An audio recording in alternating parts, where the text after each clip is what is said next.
ગુજરાત વિધાનસભાના સંકુલને બોમ્બથી ઉડાવી દેવાની ધમકી મળતા આજે સનસનાટી મચી ગઈ છે। અનામ ઈમેલ દ્વારા મળેલી આ ધમકીમાં દાવો કરવામાં આવ્યો છે કે જે વિધાનસભામાં સહિત રાજ્યના અનેક મહત્વના ઠેકાણે બોમ્બ મૂકવામાં આવ્યો છે। આવતીકાલથી ચૈત્રી નવરાત્રીનો પવિત્ર તહેવાર શરૂ થઈ રહ્યો છે।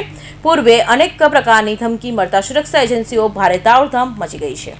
આજે સવારે 9 વાગે મળનારી ગુજરાત વિધાનસભાની બેઠક હતી, તે દરમિયાન બોમ્બથી ઉડાવી દેવાની ધમકીને પગલે તાત્કાલિક અસરથી મોકૂફ રાખવામાં આવી છે। ગૃહની કાર્યવાહી શરૂ થાય તે પહેલા જ તમામ ધારાસભ્યો અને સ્ટાફને સુરક્ષિત રીતે બહાર કાઢી આખું સંકુલ ખાલી કરાવાયું હતું। હાલમાં વિધાનસભાનું સત્ર ચાલુ હોવાથી રાજ્યના મુખ્યમંત્રી અને મંત્રીમંડળના સુરક્ષાને ધ્યાનમાં રાખી આ નિર્ણય લેવાયો છે। ઘટના સ્થળે પહોંચેલી પોલીસ એન્ટી ટેરરિસ્ટ સ્ક્વોડે બોમ્બ ડિસ્પોઝેબલ સ્ક્વોડની અને ડોગ સ્ક્વોડની ટીમને આખા સંકુલને ઘેરી લઈને સઘન સર્ચ ઓપરેશન હાથ ધર્યું છે। ઈમેલ ક્યાંથી આવ્યો અને તેની પાછળ કોનો હાથ છે તે અંગે સાયબર ક્રાઇમની ટીમે તપાસ કરી રહી છે। અને અલગ અલગ શહેરોમાં આવી રીતે ઈમેલ ધમકીભરી ઈમેલ આવતા હોય છે અને આપને પણ ખબર છે કે છેલ્લા 1-2 મહિનાથી આ પ્રકારની બોમ્બથી ઉડાવવાનો ઈમેલ્સ આવી રહી છે।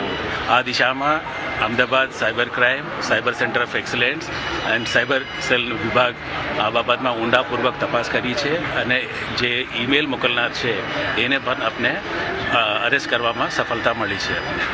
એ સૌરભ વિશ્વાસ કરીને એક વ્યક્તિ હતો, એમને 1 માર્ચે અમે વેસ્ટ બેંગોલથી અરેસ્ટ કરવામાં આવેલું છે અને એના ઉપરથી આપણે ઘણી બધી માહિતી મળી છે। જે રીતે ઈમેલ એકાઉન્ટ્સ એ ભાડે પર લેતો હતો અને ધમકીભરી ઈમેલ્સ જુદા જુદા રાજ્યોમાં અને જુદા જુદા શહેરોમાં મોકલતા હતા।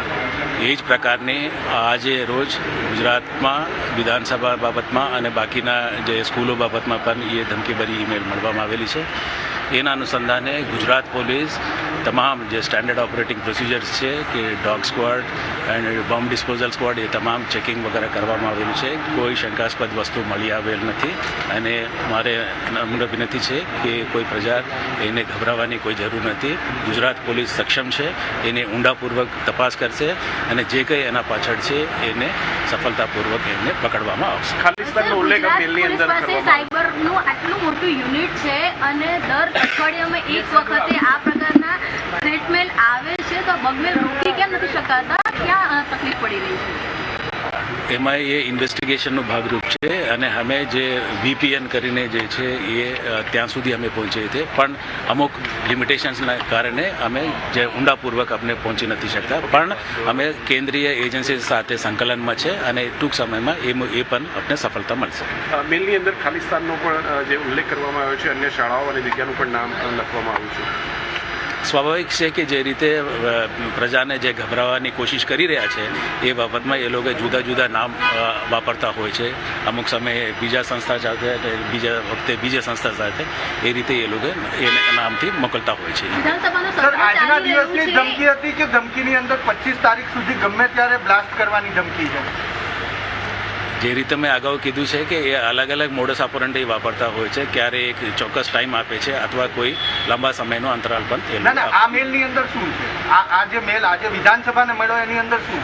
એ બાબતમાં અમે ગુના દાખલ કરશું ગાંધીનગર પોલીસ સ્ટેશનમાં અને એના ઉપર તપાસ થશે, એના ઉપર કાર્યવાહી થશે। વિધાનસભાનું સત્ર ચાલી રહ્યું છે, મુખ્યમંત્રીથી માંડીને તમામ ધારાસભ્યો અહીંયા છે, ત્યારે જ્યારે મેલ મળ્યો છે ત્યારે સિક્યુરિટીને લઈને શું ફેરફાર કરવામાં આવશે?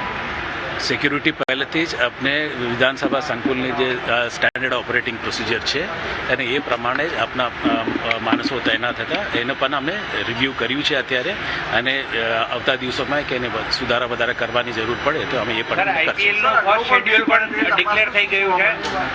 એમાં શું તપાસ થઈ છે? અગાઉના મેલ મળ્યા હતા, ધમકીઓ મળી, સ્કૂલોમાં મળી, સરકારી મેં કીધું છે એક માણસને અમે પકડ્યું છે, અરેસ્ટ કર્યું છે। હાલની તબક્કામાં પણ એ ટ્રાન્ઝિટ વોરંટ ઉપર છે અને બીજા રાજ્યોએ એમને લઈ ગયા છે, એમને અરેસ્ટ કરવાની બાકી છે। ગાંધીનગર ખાતે વિધાનસભાના ઈમેલની ધમકી મળ્યા બાદ ભાજપના મંત્રીઓને ધારાસભ્ય સ્વર્ણિમ સંકુલ 1-2 ખાતે જવાની સૂચના આપવામાં આવી હતી, જ્યારે બીજી બાજુ કોંગ્રેસના ધારાસભ્યોને કોઈ સૂચના વિધાનસભા દ્વારા આપવામાં આવી ન હતી। ભાજપના ધારાસભ્ય વિધાનસભાથી ભાગતા નજરે પડ્યા હતા, જ્યારે એક મંત્રી પોતાની કેબિનમાંથી ભાગ્યા હતા। બાબતે દરેક કોંગ્રેસ પક્ષના સિનિયર ધારાસભ્ય અને પક્ષના દંડક શૈલેષ પરમારે જણાવ્યું હતું કે આ ફેકુ સરકારમાં ફેક ઈમેલ મળ્યા છે. અમે કોંગ્રેસ પક્ષના ધારાસભ્યોએ સ્થળ છોડ્યું નથી. ગૃહ કોઈ સંજોગમાં છોડવું ન જોઈએ. આવા ઈમેલથી આ તો સરકાર ડરી ગઈ છે.